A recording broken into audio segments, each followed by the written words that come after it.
With some federal agents and protesters clashing in Chicago and Portland, Oregon, President Trump now says he would consider invoking the Insurrection Act to send the military into those cities if the courts block his deployment of National Guard troops. We have an Insurrection Act for a reason. I do that. If people were being killed and courts were holding us up, or governors or mayors were holding us up. That federal law that dates back to 1807 gives the president emergency powers to deploy the military to suppress what he deems as a rebellion or civil unrest.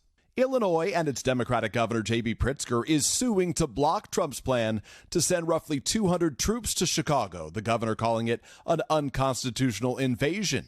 But a federal judge has, at least for now, declined to stop that deployment. What Donald Trump, I believe, is trying to do, incite it so they can bring more troops in, invoke the Insurrection Act, and militarize Chicago and other major cities. The president has also attacked Portland as a burning hellhole that he claims has been overtaken by left-wing domestic terrorists. Portland is on fire. Portland's been on fire for years. Targeting the Democratic-led city a day after a federal judge, a Trump nominee, blocked him from sending National Guard troops there. I think that's all insurrection. I really think that's really criminal insurrection. Local authorities are forcefully pushing back, saying the chaos is confined to a single downtown city block. In America, that we don't put the military on our streets unless it's extreme circumstances, like an invasion or rebellion. And those things, they just don't exist right now in Oregon. Just last week, President Trump urged America's top generals to use some of those cities as training grounds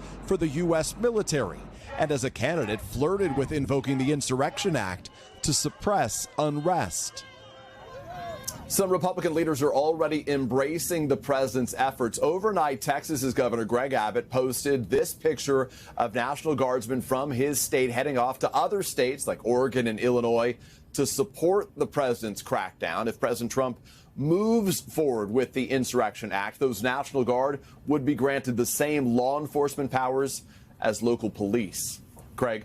Peter Alexander from the White House. Peter, thank you. Hey, thanks for watching. And don't forget, you can catch the Today Show every morning on NBC, or take Today when you're on the go. Just follow the Today podcast on Apple Podcasts, Spotify, or wherever you listen.